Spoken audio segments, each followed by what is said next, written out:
자료를 쭉 만들어 봤는데, 그 익스프레스에서 제 책 시리즈의 그 타이틀인데요. 그 익스프레스가 이제 기차 뭐 이런 걸 좀 상징하니까, 근데 제 책 공교롭게도 첫 책부터 기차가 좀 등장해요. 기차가 좀 등장하는데, 기차는 약간의 그 상징성이 있는데, 제 책에서 뭔가 운송수단이죠. 여기저기 옮겨다니고, 그리고 기차 말고도 다른 운송수단이 많지만 약간 기차가 주는 저한테 주는 매력이 좀 있어요. 특히 옛날 기관차 같은 그런 게 뭔가 진짜 떠나는 것 같은 좀 느낌이 좀 들고, 낡은 듯한 느낌이지만 진짜 교통수단이라는 느낌이 여전히 좀 있거든요. 그래서 기차가 많이 등장하게 돼요. 그래서 익스프레스라는 이름을 적었어요. 그래서 첫 책은 그 그래비티 익스프레스였고, 원래 제목은 어메이징 그래비티라는 책이었어요. 혹시 아시는지 모르겠는데 이게 저의 생애 첫 책이었거든요. 그러면서 스스로도 좀 신기해하고 약간 신세계에 들어온 듯한 그런 느낌을 받았는데, 그래서 스스로 좀 몸이 많이 달았어요. 이 다음 책을 빨리 써야 되는구나, 이런 그 책이 한 번 끝나자마자 바로 또 다음 책을 준비하고 싶고 이런 마음이 많이 들었는데, 그래서 그 나름 좀 결정을 했어요. 포부를 좀 딱 크게 잡고 나름 대업을 이루자 해가지고 몇 번까지 쭉 주제를 정해놨거든요. 그거를 쭉 해나가려고 이제 시작을 했는데, 이게 보통 일이 아니더라고요. 저의 생각과 달리 생각보다 훨씬 초과하는 방대한 일이긴 했는데요. 근데 이미 시작을 했고 지금 세 번째 책까지 나왔기 때문에 저는 어떻게든 좀 끝내보려고 노력을 하고 있습니다. 지금 끄떡끄떡으로 우리 출판사 담당자분께서 끄떡끄떡 하셔서 제가 마음이 좀 무거워서 크게 끄떡끄떡. 잘 알아볼까요? 그 어렸을 때 그 기억을 더듬어 보면요, 그 과학에 대한 그게 있었습니다. 판타지 같은 게 있었어요. 여기 어린 친구들도 좀 있는데 이런 것들이 영향을 많이 줬어요. 스타워즈가 지금 고전이 됐지만 저 어렸을 때는 굉장히 홀릭해가지고 이 영화를 보고 나서 한 달 이상 간 것 같아요. 그런 강렬한 느낌을 받았고, 근데 저기 계신 지금은 잘 젊으신 분들은 모르겠지만 칼 세이건이라고 하는 그 과학자인데, 그 코스모스라고 하는 책과 그다음에 TV 시리즈로 나왔었는데 당시에 그 TV에서 방영이 됐거든요. 근데 제가 저걸 처음 봤을 때가 초등학교 3학년, 2학년 이럴 때니까 애기 때였는데, 우리 집에 흑백 TV가 있었어요. 근데 이거를 기다렸어요. 이 프로를 매주 했던 것 같은데 그 시간을 기다렸거든요. 근데 이 프로그램에서 말하고자 하는 것이 뭔지 잘 이해가 잘 되지는 않았어요. 근데 어떤 느낌을 받았냐면, 내가 보고 있는 세상이 다가 아니구나라는 느낌을 받았어요. 그리고 저런 것들이 저한테 영향을 많이 줬고, 사실 많은 호기심을 불러일으켰습니다. 그래서 꿈이 뭐냐고 하면 과학자가 된다고 했어요. 실제로 학교 조사를 하고 있는 과학자가. 이거 이 첫 번째 책이었고, 그다음에 두 번째 책은 게놈 익스프레스라고 하는 유전자에 대한 얘기죠. 유전자. 그리고 이번에 최근에 나온 세 번째 책이 아톰 익스프레스, 원자. 원자 하면 보통 떠오르는 게 전자가 있고, 그다음에 가운데 양성자, 중성자, 원자핵이 있어서 양자역학으로 이어지는 그런 걸 떠올리긴 하는데, 실제로 그 내용은 하나도 없죠. 이게 아톰 익스프레스면서도 사실 아톰 자체에 대한 얘기는 하나도 하고 있지 않은 책입니다. 아톰이 있냐 없냐에 대한 어떤 그런 논쟁의 역사? 그런 것들 다루고 있죠. 근데 그래도 저는 이게 의미가 좀 있다고 생각한 게, 원자가 있다라고 규명하는 데까지 벌어지는 일들이 바로 과학을 하는 하나의 전형적인 예를 보여주고, 그리고 과학이라고 하는 것이 얼마나 그다지 어떻게 보면 객관적이지 않은 부분도 많고, 그냥 합의를 해야 되는구나, 아니면 그런 게 좀 많이 있거든요. 그런 부분을 여실히 보여주는 소재다 생각해서 그거를 이제 책으로 내게 됐죠. 그리고 다음 책은 아까 말씀해 주셨듯이 진화에 대해서 좀, 원래 진화책을 유전자 게놈 익스프레스 전에 원래 그 책을 쓰려고 했는데, 나름 준비를 하다 보니까 너무 방대한 거예요. 그 주제 자체가. 그래서 어떻게 해야 될지 갈피를 못 잡겠더라고요. 그래서 일단 좀 쉬운 걸로 하자 해서 게놈 익스프레스였는데, 그것도 엄청 고생을 했어요. 쉬운 게 하나도 없어요. 그래서 처음에 일단 기본적으로 하는 프로세스를 보게 되면 이렇게 했어요. 먼저 책을 읽어요. 어떤 주제를 정하면 그 주제에 대해서 계속 공부를 합니다. 공부를 해요. 저는 뭐 유전자, 뭐 아톰 이런 거에 대해서 전문적인 아주 과학자로서의 풍부한 소양을 갖췄다고 할 수 없어요. 사실 일반인에 가까운데 그 주제를 정하고 나면 공부를 해야 돼요. 처음에 스토리를 맥락을 어떻게 잡아야 될지 모르기 때문에 책을 계속 보면서 그걸 찾아내는 작업을 해야 되는 거예요. 그래서 책을 좀 많이 봐야 되고 지금 저 책도 보면 항상 뒤에 참고 도서 문헌을 이렇게 적어놨는데 한 주제당 그래서 한 30-40권 정도는 보는 것 같아요. 그러니까 어차피 30-40권을 보기 때문에 좋은 책을 잘 선정해야 되는 게 중요해요. 그 책을 쭉 보면서 시간을 때우는 거예요. 그래서 그게 초반에 해야 되는 일이에요. 시간을 왜 우리 때우냐 하는데 이게 물리적으로 시간이 필요하더라고요. 해보니까. 그 책상에 앉아서 엄청 머리를 쥐어짠다고 해서 이렇게 뭐 빨리 진행되는 게 아니라 약간 멍 때리는 시간도 사실은 필요하죠. 이게 사실은 멍 때리는 게 아니고 계속 뭔가 이렇게 생산적으로 돌아가야 되는데 그런 게 좀 필요하고 뇌에 좀 자극도 받아야 하기 때문에 약간 문화활동도 필요하고요. 그런 것이 있어야 될 것 같고 그리고 전체적인 아웃라인을 러프하게 잡는 것이 있고 그걸 점점 쪼개서 들어가면서 자세한 목차를 만들어 일을 해요.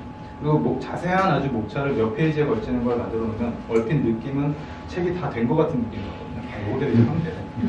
그래서 다 된 것 같아요. 근데 실제로 내가 책을 한 3번째 써보니까 여기까지 하면 하나도 안 한 거예요, 사실. 이게 써서 이렇게 내용물이 나와야 되는 거더라고요. 목차됐다고 다 된 게 아니에요. 전 오히려 제로라고 보는데. 그래서 이렇게 글을 써요. 먼저 저런 책을 쓰기 전에 책이 나오기 전까지는 일단 기본적인 텍스트로 되어 있는 책을 먼저 쓴다고 보면 돼요. 그 책을 먼저 쭉 쓰고 그 다음에 이제 만화로 번역하는 일을 하게 되는데 그 책 내용을 만화로 이제 만들어내는 일을 그 다음 단계로 하게 되는 거죠. 근데 물론 만화라는 종착지가 있기 때문에 그 글을 쓸 때도 그걸 감안하고 스토리를 만들고 하게 되죠. 글을 그 만화에 맞게. 그리고 뭐 이렇게 러프하게 그리고 이게 디지털 장비로도 한 거예요. 그리고 저렇게 하고 그 밑그림을 딱 지우면 깔끔하게 되죠. 그리고 쫙 채색을 하면 딱 되고 참 쉽죠 뭐 이런 느낌. 옛날 그 화가처럼. 근데 이게 그렇게 쉬운 건 아니고 이 씬 하나를 만들기 위해서 그 당시에 뭐 아인슈타인인데요. 그 아인슈타인이 뭐 여기 뭐 스위스라고 하면 스위스를 구글에서 찾아봐요. 이거 1900년대 초반에 스위스의 모습은 어떤가 이거 다 검색하거든요. 물론 안 하고 그냥 할 수도 있지만 그러면 약간 껄쩍지근한 느낌이 있어요. 그래서 그 시대에 입었을 법한 의상과 그다음에 저런 광경들을 근데 구글이 있어서 다행이에요. 구글 없으니까 어떻게 그래서 처음에 사실 다시 처음으로 돌아가는데요. 이 시리즈 익스프레스 시리즈에 대한 건데 처음 고민이 좀 있었어요. 그 그래픽 노블 또는 만화 형태로 이제 하게 되는데 인물 중심으로 할까? 그래서 아인슈타인 편, 뭐 다윈 편 이렇게 해가지고 만들 수 있잖아요. 그렇게 해도 괜찮을 것 같은데 그것도 아니면 시대별로 할까? 뭐 근대과학, 현대과학, 중세과학 뭐 이렇게 아니면 한국의 과학 뭐 이것도 별로인 것 같고 그리고 너무 어려운 것 같아요. 어떻게 써야 될지 모르겠어요. 그래서 주제로 하는 건 어떨까? 뭐 중력, 뭐 유전자 이렇게 그래서 주제로 하는 걸로 결정했어요. 그게 뭔가 괜찮을 것 같아요. 주제를 정했고 그 다음에 그 주제를 정하도 뭐 예를 들어서 뭐 유전자라고 정했다 또는 원자라고 정했다고 했을 때도 그럼 스토리가 바로 나오느냐 그건 아니죠. 그러니까 원자에 대한 그 역사가 깔끔하게 이렇게 뭐 이어지는 드라마가 아니잖아요. 근데 여기서 내가 그걸 다 펼쳐놓을 수도 없고 어떤 맥락을 잡아야 되고 맥을 잡아야 되는데 그러면 어떻게 해야 되는가 하는 것이 이제 고민이 되는데 그래서 아까 그 공부한다 그랬죠. 개인적으로 책을 많이 보면서 그 공부하다 보면 많이 하다 보면 좀 이렇게 좀 잡히는 건 있어요.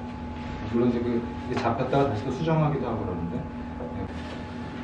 그리고 이런 느낌이 있었어요. 저는 게임 일을 거의 10수년 가까이 했고 게임처럼 만들고 싶었어요. 책을. 이거 드라마처럼 만들고 싶고 굉장히 스토리성이 강한 처럼 만들고 싶었고 게임도 사실은 단순한 게임 말고 스토리형 RPG 게임을 저희가 많이 만들었는데 일종의 그냥 스토리북이랑 비슷해요. 그런 RPG 게임이라는 게. 그런 것들을 좀 많이 했고 저도 이제 책을 기획할 때 항상 영화 같은 거를 좀 생각해요. 내가 영화를 만들고 있다는 기분으로 책을 쓰거든요. 그래서 이런 나름 원칙이 있어요. 제 책을 통해서 가르치려 들지 않는다. 노 티칭. 멋있네요. 그래서 가르치려 하지 않고요. 커리큘럼 같은 거 뭔가 정리해서 뭔가 지식을 주입하려는 생각은 없어요. 그런 요소들이 배제되는 것도 있고 또 생각을 쫓는 식으로 또 과학자들의 생각을 그냥 쫓아서 가는 거 마치 그 내가 과학자가 됐냐 간접 경험을 하는 것을 이제 그런 이제 방향을 잡았고 그리고 그런 생각들이 서로 이어지면 좋을 것 같고 약간 이런 느낌으로 했고 그러니까 생각을 간접 체험하는 거 그 과학자들의 생각이라는 게 엄청 천재들이 우리가 비범한 어떤 아이디어를 내서 뭐 풀어내고 엄청난 계산력으로 한다라고 이미지를 좀 받을 수가 있는데 실제로 보면은 우리도 충분히 생각할 수 있는 정도의 어떤 그런 사고 과정들을 보거든요. 그런 것들을 같이 겪으면서 할 수 있으면 좋겠다라는 그런 생각을 했어요. 그리고 등장인물의 어떤 감정까지 느끼게 하면 좋겠다는 생각도 있어요. 그 환희와 좌절, 이런 혼란스러움, 이런 것들을 같이 겪게 했으면 좋겠다는 생각을 했어요.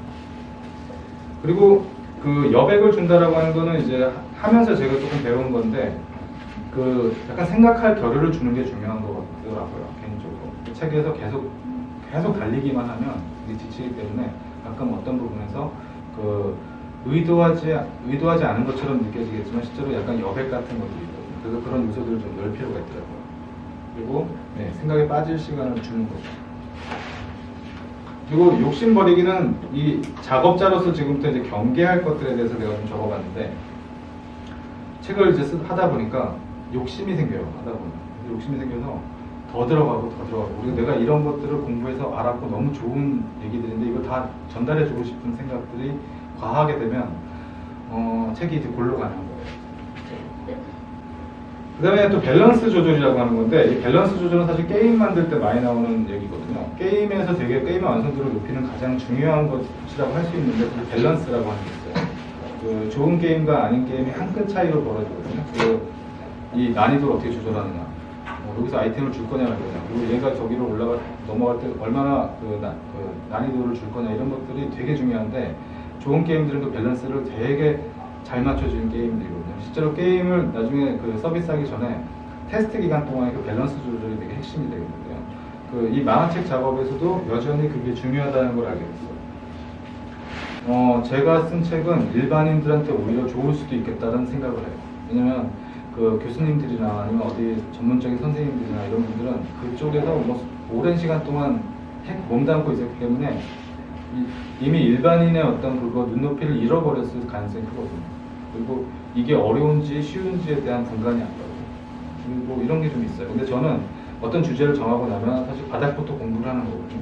그렇기 때문에 근데 공부를 하다 보면 도무지 이해가 안 되는 경우도 어떤 건 있고 어떤 경우는 또 의외로 쉽기도 하고 제 느낌대로 그대로 책을 쓰거든요. 그렇기 때문에 제가 이해할 수 있으면 독자들도 이해할 가능성이 크고 제가 좀 어려우면 독자들도 어려울 가능성이 좀 커요. 과학도 인간이 만든 거잖아. 인간이 만든 어떤 스토리라고 할 수 있는데 그렇기 때문에 재밌었어요. 제가 예전에는 학교 다닐 때 과학에 대해 넌더리가 났었잖아요. 문제풀이 계속 되고.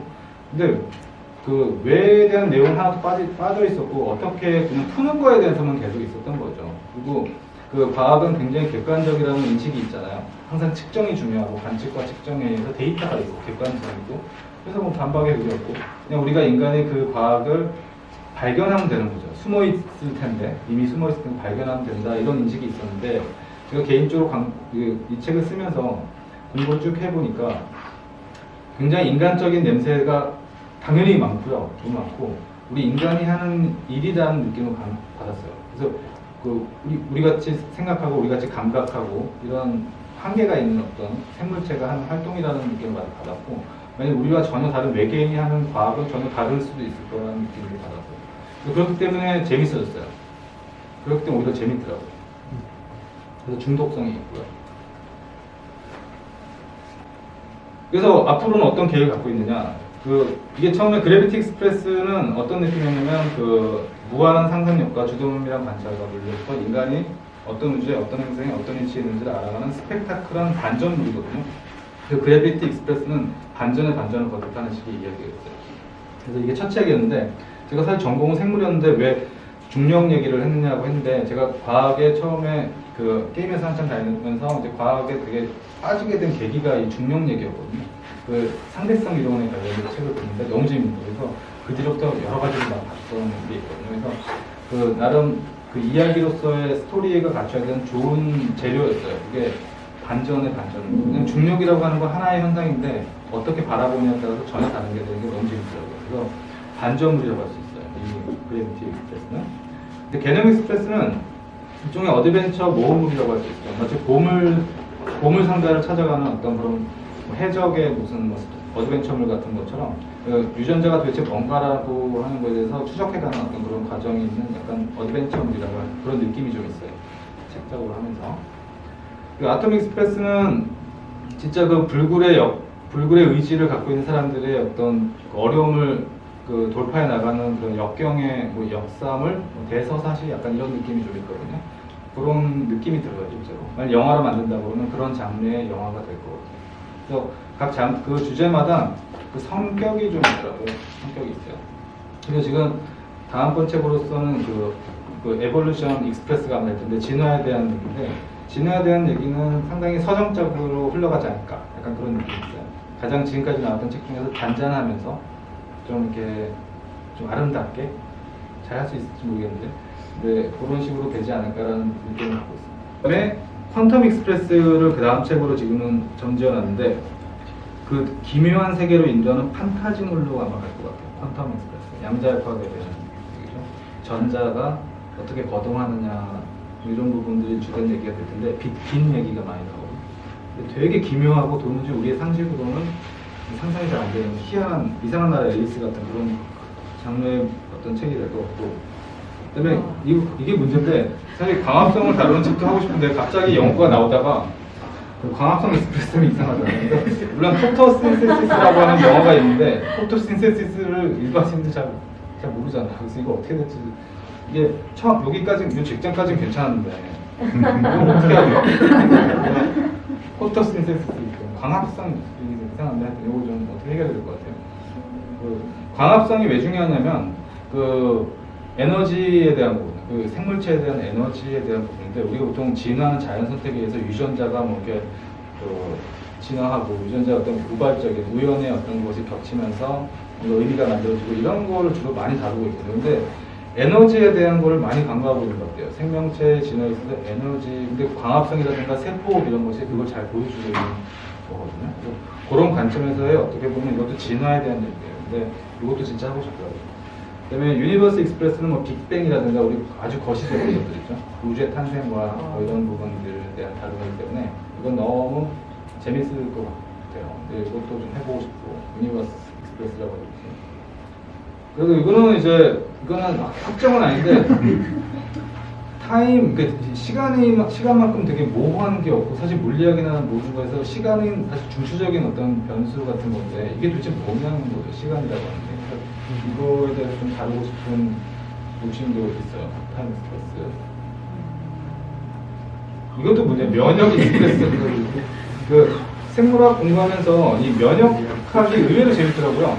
면역학이 되게 재밌고 이거는 가장 스토리성이 풍부할 수 있는 그 책이 될 수 있어요. 면역의 그 모든 그런 요소들이 진짜 하나의 제국에서 벌어지는 진짜 신출귀몰한 뭐 FBI, CIA 뭐 이런 느낌도 많이 들고 되게 재밌는 그게 될 수 있거든요. 근데 이것도 제목이 좀 걸리네요. 물론 면역이라고 하는 이뮤니티 또는 이뮤 시스템이라는 게 그걸 또 영어로 하게 되는 거고 이런 걸 기획하고 있습니다. 그리고 이제 제 책은 아까도 말씀드렸듯이 항상 영화를 만든다는 이미지를 머릿속에 그리면서 쭉 하고 있는데요. 욕심이 생기죠. 이거를 영화나 애니메이션 같은 걸 만들고 싶다. 저는 그 책을 만들 때 약간 영화나 애니메이션 만드는 기분을 했는데 실제로 기분이 아니라 실제로 그런 거 만들고 싶어요. 이걸 기반으로 이게 또 보편적인 소재이기 때문에 과학이기 때문에 많은 세계인들이 볼 수 있는 그런 영상물 형태의 어떤 애니메이션이든 실사판의 어떤 영화든 그런 식의 콘텐츠를 만들어서 하면 좋을 것 같다는 생각을 예전부터 했어요. 그래서 그렇게 됐으면 좋겠다는 그런 생각을 합니다. 오늘 여기까지 하고 시간이 오버된 게 아니에요.